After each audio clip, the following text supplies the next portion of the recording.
I'm from Maharashtra, that's the state, and I'm from Pune, which is the city in Maharashtra. So I was born there and I lived there until I came to Belfast, so that's the city I have the most experience of. Okay. And are there any specific textiles, materials or techniques that would originate from Maharashtra? From Maharashtra? I think some of the main techniques and processes would probably be with saris and using quite rich silks. And a lot of Maharashtrian saris would have things like jari borders, like very rich gold borders, and having quite ornate and quite rich colours as well within their textiles. Okay. But you'd also, on the other hand, get fisherwomen that wear certain types of saris which would be made from a thinner material, something that's a bit lighter and easier to drape as well. Okay. And that would really be to do with their working life then? Yes, it would be. Like, yeah. It would be a lot of woven textiles especially. Okay.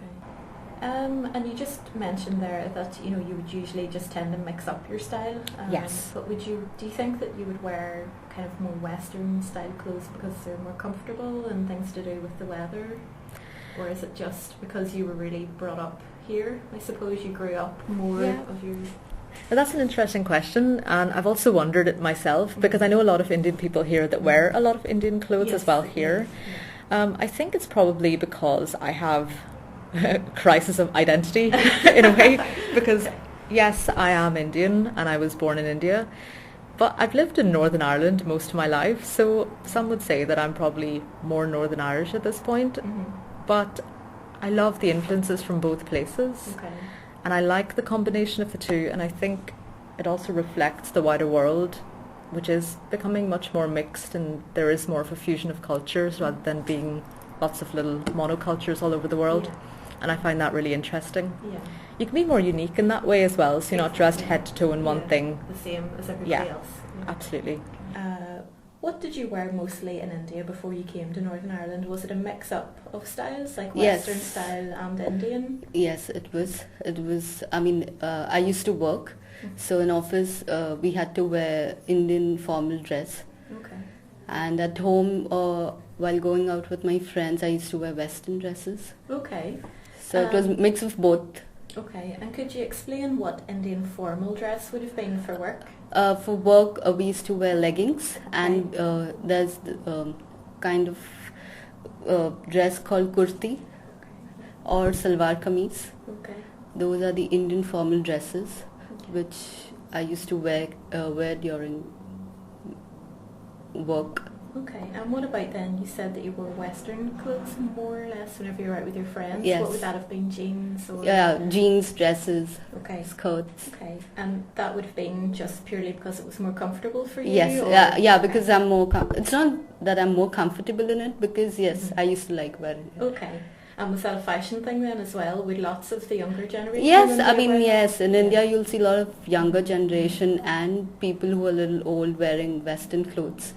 So it's become more of a fashion thing there, fashion statement also. And what part of India did you come from then?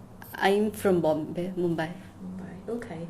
And was there any specific sari or a way to wear the sari, or was there any specific patterns to that area that you could look at somebody and say, oh yes, I know they're from, Mumbai or Bombay or where Calcutta, wherever it is? Yes. I mean, there are regions in India where you'll see different kind of work coming from different states. Like Bali is from Maharashtra, like Bombay. You'll see more of Bali work from there. Okay. There is Bandhani, which comes from the state of Gujarat.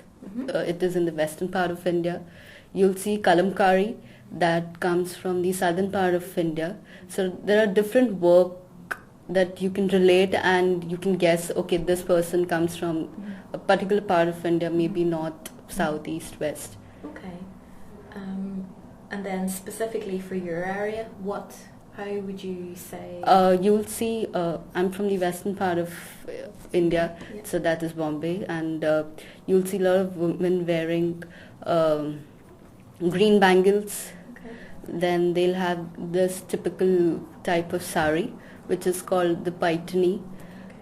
So when you see a woman wearing that kind of a sari or a 9-yard sari, Okay. if you see a woman wearing a 9-yard sari, you'll be able to guess and tell, okay, that woman is from the western part of India. And we chatted a wee bit about patterns. Is there any specific patterns for that area then, or? There's Wadli, and there is Paithani is a kind of work. Okay. I mean, if you see a Paithani sari, you'll guess that it's a... What is Paithani work then? Or? Yes, it's a work. It depicts peacocks, and you'll have these flowers. It's kind of traditional work, Okay. thread work that you'll see in a sari. So it would be more like embroidery or something Yes, like yes. that. And then just explain what Varli art is then. Wali art is in traditional tribal art.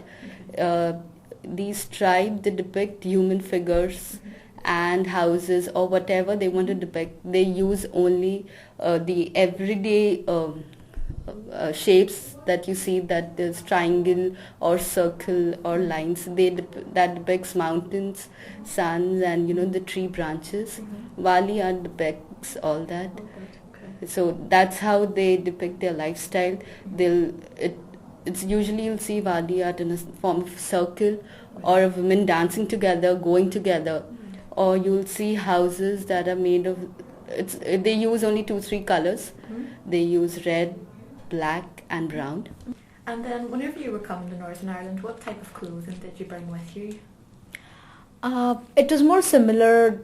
I mean, it was more Western clothes than the Indian, but I bought some Indian clothes to wear on festival occasions, occasionally, like some kind of Holi festival or Ganpati festival or anniversaries or birthdays. So I've got some special dresses which were only specific for the festive dresses or occasional dresses.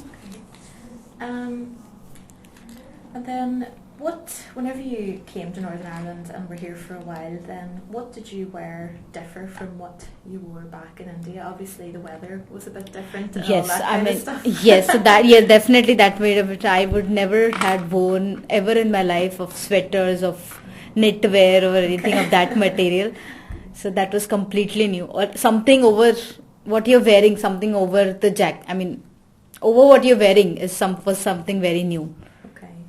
And did you feel that you missed your kind Yes. of saris and all of I mean, not the saris. I just miss that whatever I'm wearing, I should be able to step out from my house with that. Instead of overloading my stuff, okay, I have to think of a jacket, I have to think of a scarf, hand gloves and All that everything. kind So of that was the stuff. only another thing. But it doesn't really matter what I'm wearing because I always choose what comforts me. Yeah.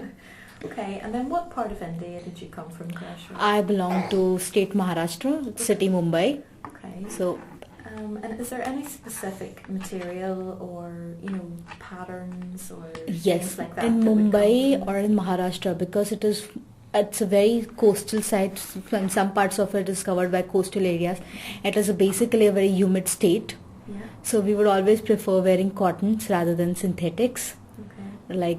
or maybe pure silk if it is some kind of occasion, but something which is very lighter in weight and you can move. Okay. And Varli is one of the very specific designs which belong to Indian. I mean, that my side. Yeah. So Varli is basically a folk art which is drawn. It's a story of the farmers displayed in a very triangular and circular things. Mhm. So that design particularly belongs to my area. Okay, and would that have been done by local craftspeople, or would everyone have done that? No, not really. That because I'm grown up in city, I would not have done it. But definitely some my ancestors would have been the part of how to do it. Like even if they're scarves or even in their sari, it's okay. Even in their saris and their dresses, they must have done it for sure. Yeah. And there's one more pattern which belongs to my part. That is Paithani. Okay. Paithani is one of the very prestigious pattern in our culture. Okay. Could you It's explain a wee bit more? yes, a Paithani is basically it is done with golden thread, Uh-huh. and it depends upon if you can afford really the gold threads and the Yes. silver threads. So it is really that, but it is more like a peacocky design. Right. Okay. So that's very crisscross and a very small with golden lines, but it made up of all gold strings.